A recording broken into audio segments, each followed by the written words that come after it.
Bienvenue dans l'émission Prochain Niveau. Aujourd'hui, je veux te parler du meilleur livre pour réussir ta vie à tous les niveaux. Et bien entendu, ce livre, c'est la Bible. La Bible, je le vois vraiment comme un manuel d'instruction pour réussir ma vie à tous les niveaux, pour plaire à Dieu, pour avoir une directive sur la façon dont je dois interagir dans les affaires, dans mes relations avec les autres, sur les priorités que je dois poursuivre dans ma vie. Bref, la Bible est un livre exceptionnel. Et dans cette vidéo, je veux te présenter 6 bénéfices extraordinaires que la Bible peut apporter à ta vie.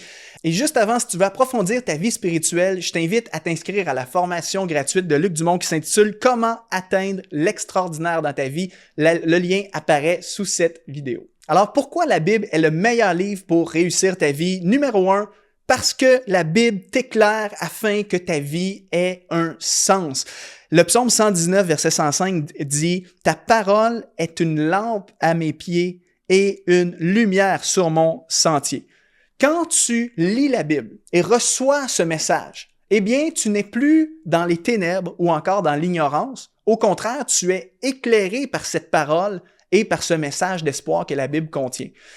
Vous savez, le verset ici nous dit que la parole de Dieu est comme une lampe. Une lampe, ça éclaire, et la lumière, c'est l'inverse de la noirceur, des ténèbres ou de l'ignorance. Quand tu as la Bible, ta vie a un sens. Il y a plusieurs personnes partout autour de nous qui, justement, ne connaissent pas le message de la Bible et qui sont dans une forme de ténèbres spirituelles. Ils se questionnent sur le but de la vie. À quoi bon vivre? Est-ce que c'est vraiment juste le métro, boulot, dodo qui est mon partage ici sur cette terre? Ou encore des gens qui se posent des questions existentielles comme, par exemple, pourquoi est-ce qu'on existe? Pourquoi est-ce qu'on est sur la terre? Est-ce que c'est vraiment juste le but de la vie, de vivre, d'essayer d'être heureux et puis finalement de mourir? Alors que lorsque tu crois au message de la Bible, eh bien, tu es éclairé et tu n'as plus à te poser ces questions-là et ta vie prend tout un sens. Plutôt que de juste avoir une vie banale, eh bien, tu réalises que, alors que tu te plonges dans le message de la Bible, tu réalises que ta vie a un but et que le Dieu de la Bible a prévu des choses pour toi. Et à ce moment-là, ça devient un guide, ça devient un moteur de motivation et tu n'es plus dans la noirceur spirituelle, tu es dans la lumière. Donc ça change tout de pouvoir te fier, t'appuyer sur la Bible pour diriger ta vie. L'autre chose, c'est que la Bible te donne la sagesse que tu dois avoir dans la vie de tous les jours. Psaume 119, toujours, maintenant dans le verset 103, juste avant le passage précédent qu'on vient de lire. Il est écrit « Que tes paroles sont douces pour mon palais, elles sont plus douces que le miel à ma bouche. Grâce à tes décrets, je deviens intelligent. C'est pourquoi je déteste toute voix de mensonge. » Et le Proverbe 2, verset 6 dit également « En effet, c'est l'Éternel qui donne la sagesse, c'est de sa bouche que sortent la connaissance et l'intelligence. » En fait, ce que le passage ici nous dit, c'est que la vraie sagesse, l'intelligence provient de la parole de Dieu.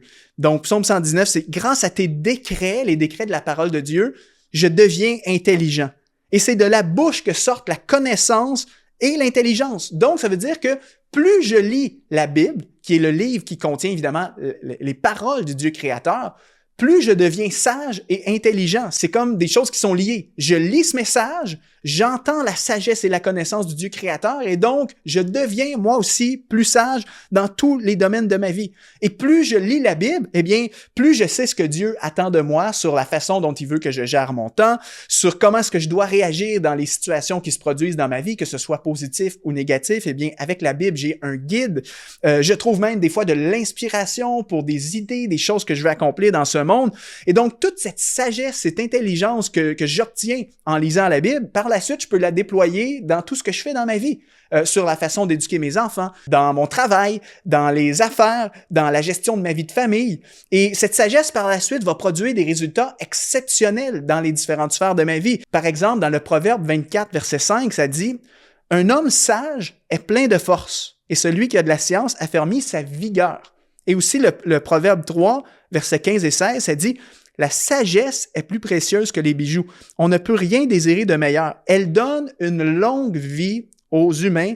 Elle leur offre richesse et honneur. » Donc, ici, ces passages nous parlent de quand tu es sage, quand tu as la sagesse, eh bien, tu vas être plein de force, ça affermit ta vigueur, ça te donne une longue vie, ça t'offre richesse et honneur. Eh bien, la sagesse, où est-ce qu'on la trouve? Si on se fie aux autres passages, on la trouve dans la Bible. Plus je lis la Bible, plus je deviens sage. Et plus je deviens sage, eh bien, je suis plein de force, je suis plein de vigueur dans tous les domaines de ma vie. Donc, tout ton succès, ta réussite part, en fait, avec le fait d'être ancré dans la parole de Dieu pour bâtir ta vie. Bonjour, ici Luc Dumont. Si tu es béni et inspiré par ces émissions et que tu veux nous aider à diffuser encore davantage ce message, eh bien, deviens aujourd'hui un partenaire d'Exponentiel TV. C'est simple. Tu vas dans le lien qui apparaît dans la description de cette vidéo et tu rejoins la communauté des activateurs de destinée. De retour à l'émission. L'autre chose exceptionnelle avec la Bible, c'est que ça te montre le caractère que tu dois avoir. Moi, je vois toujours la Bible comme une certaine forme de miroir, dans le sens qu'on lit dans la Bible les critères parfaits et absolus de Dieu. On voit la sainteté de Dieu. On voit ses standards moraux. On voit les enseignements qui nous ont été laissés par Jésus, par les apôtres qui ont écrit les différents évangiles et les épîtres du Nouveau Testament. Et alors qu'on voit comme les standards de Dieu, ben c'est comme si ça a un effet miroir dans le sens que je me vois tel que je suis aujourd'hui avec mes faiblesses, avec mes lacunes, avec mes mauvais penchants.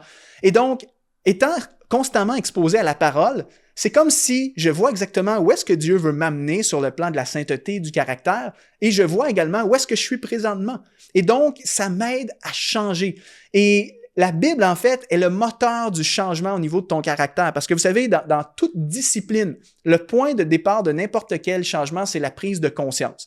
Par exemple, pour décider de faire des changements au niveau de ma santé, il faut que j'aie une prise de conscience. Il faut peut-être qu'à un certain moment, mon médecin me dise « Mathieu, il faut absolument que tu changes tes habitudes alimentaires et que tu commences à faire de l'exercice parce que sinon, je te prédis une crise cardiaque dans quelques années. Tu ne peux pas continuer comme ça. » Et lorsque j'ai une prise de conscience, lorsqu'on me met en garde par rapport à certaines choses, c'est là que je peux peut-être prendre des résolutions et me dire, bien, parfait, à ce moment-là, je décide de faire un régime, je décide de me mettre au sport. Eh bien, avec la Bible, c'est la même chose. Lorsque je lis la Bible, eh bien, des fois, j'apprends des choses sur lesquelles je dois peut-être changer. Par exemple, je peux lire la Bible, tomber sur des passages qui parlent de l'argent, et puis là, je découvre en fait la relation que je dois avoir avec l'argent. Je peux tomber sur des passages qui disent que l'amour de l'argent est à la racine de tous les maux et que lorsqu'on poursuit l'argent, ben on peut se perdre. Eh bien, à ce moment-là, peut-être que je peux sonder mon cœur et réaliser, hey, c'est vrai qu'en ce moment, je mets beaucoup trop d'énergie dans la poursuite de l'argent. Et à ce moment-là, je peux ouvrir la porte au changement. Peut-être que je lis la Bible et j'ai lu un passage qui parle de rancune. Et ça donne que depuis quelques mois, ben, j'ai vraiment de la rancune envers un collègue de travail ou une personne dans mon église. Eh bien, à ce moment-là, ça ouvre la porte pour que le Saint-Esprit puisse m'aider à pardonner et à relâcher. Ou peut-être que je prends connaissance de mon égoïsme, de mon impatience, des paroles dures que je prononce envers les autres personnes. Et donc, tout ça, c'est la Bible qui me conscientise jour après jour sur mon état actuel, mes lacunes, et ça me montre comment changer. Et la bonne nouvelle, c'est que c'est pas moi qui change par mes propres forces, c'est que lorsque je me repens, lorsque je demande l'aide du Seigneur, eh bien, il me transforme dans mon être intérieur par son Saint-Esprit. Mais pour ça, il faut que j'aie les yeux dans sa parole pour pouvoir être conscientisé sur les choses que je dois changer. Si je ne sais pas que ce que je fais est mal, mais je pourrais pas changer. Mais lorsque j'en suis conscient, c'est ma responsabilité d'ouvrir la voie pour le changement. La quatrième chose extraordinaire de la Bible, c'est que ça nous donne une panoplie d'exemples à ne pas suivre pour ne pas gâcher notre vie. Autant la Bible est un livre inspirant, mais la Bible a aussi des histoires assez noires et tristes de certains personnages qui ont connu des fins tragiques par leur désobéissance envers le Seigneur. Par exemple, Akan, dans le livre de Josué, qui, alors que Dieu avait donné pour instruction de ne pas garder aucun trésor, aucune possession après une conquête militaire, mais lui a été dominé par sa soif de posséder et a désobéi à Dieu. Le résultat, c'est que ça a amené la malédiction sur toute sa famille et il en est mort. Il a été exécuté, peine de mort. Akan a gâché sa vie à cause de la soif de posséder. C'est un exemple à ne pas suivre. Salomon, qui, malgré toute sa sagesse et le travail exceptionnel qu'il a fait et ce qu'il nous a laissé dans les Écritures aujourd'hui, Salomon a mal fini de ce qu'on sait. Il s'est détourné, s'est endormi au beau milieu de l'abondance, des richesses et s'est éloigné de Dieu. Et donc, ça aussi, c'est des exemples. En fait, je veux être comme Salomon au début de sa vie. Je veux être le Salomon qui fait des prières de foi, qui demande à Dieu de lui donner la sagesse, et non pas comme le Salomon qui, au milieu de son abondance et de sa richesse, finit par s'endormir spirituellement. On a encore l'histoire de tous les mauvais rois qui, des fois, commençaient bien leur vie en marchant dans les voies de Dieu et qui, après ça, se détournaient et abandonnaient leur Dieu. Ou même David, qui, malgré le fait que c'était un homme selon le cœur de Dieu et qui a écrit des psaumes exceptionnels, qui a remporté de grandes conquêtes militaires pour le peuple d'Israël, ça reste que David a eu un chapitre sombre dans sa vie lorsqu'il a commis l'adultère et qu'il a également commis un meurtre. Donc, la Bible regorge d'exemples à ne pas suivre. Et ce qui est intéressant, c'est que dans 1 Corinthiens, au chapitre 10, dans les versets 6 et 12, lorsque ici l'apôtre Paul parle de toutes les histoires qu'on retrouve dans la Bible, il est dit: ces faits sont arrivés pour nous servir d'exemple, afin que nous n'ayons pas de mauvais désirs comme eux en ont eu. Donc, Paul est en train de dire, tous les écrits de l'Ancien Testament, tous les textes de la Bible ont été écrits pour nous servir d'exemple, d'instruction. Et donc, parfois, je trouve que ça a une grande valeur d'apprendre des erreurs des autres et d'éviter de les commettre nous-mêmes. Parce qu'une erreur a un gros coût. Et si on peut m'éviter une erreur, ben ça a une valeur exceptionnelle. Et la Bible, c'est exactement ce qu'elle fait. Plus tu connais les histoires de la Bible, les bonnes histoires, mais aussi les moins bonnes, eh bien, plus tu es en mesure de marcher sur le droit chemin et à demander au Seigneur qui te garde justement dans ses voies. Et de l'autre côté, par contre, une autre chose, le cinquième chose intéressante de la Bible, c'est que ça te donne aussi plein de bons exemples à suivre. J'ai mentionné les mauvais exemples, mais il y a aussi des bons exemples à suivre. Autant dans la vie de David, on ne veut pas reproduire le chapitre sombre de sa vie quand il s'est détourné de Dieu, quand il a commis un meurtre, mais on veut par contre s'inspirer du David qui était un adorateur exceptionnel, qui a écrit des psaumes et qui a mené une vie consacrée à Dieu, qui a eu un cœur repentant malgré les erreurs qu'il a fait. On veut être comme Néhémie qui a sacrifié sa position, sa carrière en fait, pour vraiment obéir à Dieu et amener une réforme spirituelle dans sa nation. On veut être comme les premiers disciples qui ont tout quitté, qui ont quitté des fois des entreprises, qui ont quitté ce qu'ils faisaient pour suivre Jésus et être entièrement dévoués à lui. On veut suivre évidemment Jésus, on veut reproduire sa vie le plus possible. Et on veut aussi suivre l'apôtre Paul. Comme l'apôtre Paul lui-même a écrit, il disait « Soyez mes imitateurs comme je le suis moi-même de Christ ». Donc Paul imite Jésus-Christ et Paul nous dit à nous aujourd'hui « Soyez mes imitateurs comme moi j'imite Christ ». Donc, quand tu lis la Bible, tu peux également reproduire les bons comportements de foi, d'obéissance des personnages qui ont mené une vie juste et droite. Par exemple, Abraham, qui a obéi à Dieu, a tout quitté, a été prêt à tout sacrifier pour obéir à Dieu. Et Abraham a été qualifié le père de la foi à cause de ça. Je veux être comme Abraham. Je veux être prêt à tout pour Dieu. Et ça, c'est la Bible qui m'encourage et qui me donne ces exemples-là et qui peut faire augmenter ma foi à ce niveau-là. Et puis, sixième et dernière chose, la Bible t'aide à adopter une perspective éternelle et à réaliser que cette vie n'est pas une finalité en soi. Vous savez, un des gros pièges de cette vie, c'est d'être parfois tellement affairé à nos différentes obligations, responsabilités familiales, professionnelles, ministérielles. On est tellement pris, tellement occupé à accomplir des choses, à faire des choses, que parfois on peut perdre de vue l'essentiel. On peut en venir parfois à se préoccuper uniquement des choses terrestres, des choses actuelles. Par exemple, on est dans une course effrénée à accumuler toujours plus d'argent, toujours plus de finances pour avoir plus de sécurité, atteindre l'indépendance financière. On veut plus de biens matériels, on veut vivre plus d'expériences. Et on entre dans une course effrénée qui parfois peut nous faire perdre de vue l'essentiel. Mais la bonne nouvelle de la Bible, en fait, c'est que la Bible nous donne une autre perspective. La Bible remet complètement en cause, en question, des fois, notre approche centrée sur la vie présente. Et la Bible nous aide à comprendre que cette vie terrestre, cette vie présente n'est pas une fin en soi.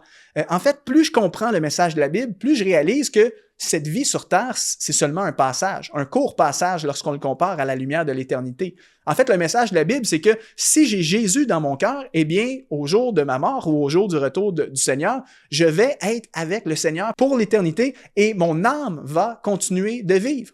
Donc ça change toute ta perspective sur ta relation face à l'argent, ton travail, tout ça, parce que tu te dis en tant que chrétien, en fait, que ma vie terrestre n'est pas une finalité en soi. Alors que les gens qui ne connaissent pas le message de l'Évangile, pour eux, en fait, leur vie, c'est une finalité dans le sens que lorsqu'on décède, eh bien, tout est terminé. Et donc, c'est pourquoi parfois les gens tombent dans une course effrénée de faire un maximum d'expérience pendant qu'ils sont en santé, pendant qu'ils sont jeunes. Et plus ils vieillissent en âge et qu'ils s'approchent du jour de leur mort, eh bien, les gens sont saisis d'angoisse parce qu'ils savent que tout achève. Mais nous, en tant que chrétiens, ce n'est pas la perspective que nous avons dans notre vie, dans notre travail. Et ça, bien, on le trouve dans le message de la Bible. Et donc, le message de la Bible nous ramène sur Terre et nous amène à réaliser, en fait, des fois, la futilité des succès terrestres, des possessions matérielles. Et ça nous montre que, en fait, ce qui compte le plus, c'est le royaume de Dieu et les choses à venir. Et ça, lorsque tu adoptes une certaine forme de perspective éternelle dans ton quotidien, ça change complètement ta vie puis ça t'enlève énormément de pression.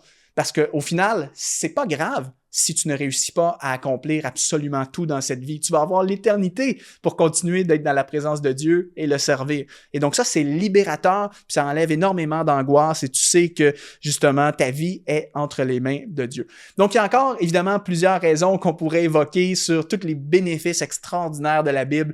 J'en ai seulement touché quelques-unes, mais la Bible est le livre pour réussir. Non pas une réussite égoïste centrée sur moi, mon argent, ma prospérité, ma santé, mon bonheur. Non, une réussite basée sur le fait de plaire à Dieu, aligner ma vie d'après ses standards et être comme ces personnages de la Bible qui justement ont tout sacrifié pour servir Dieu et qui ont été considérés comme étant agréables aux yeux de Dieu à la fin de leur vie parce qu'ils ont placé leur foi en Jésus-Christ. Alors, je veux vraiment t'encourager, si ce n'est pas une habitude que tu as régulièrement de lire la Bible, fais-en une habitude. Chaque jour, plonge ton regard dans la parole de Dieu parce que ce livre va complètement changer ta vie. Si ça te parle, si ça t'inspire et si tu aimes la Bible, laisse un petit commentaire sous cette vidéo. Dis-moi, oui, j'aime la Bible ou ce qui te tient à cœur et merci pour ton soutien avec cette émission. Je te donne rendez-vous une prochaine fois. C'était Mathieu Desroches et je vous dis à très bientôt.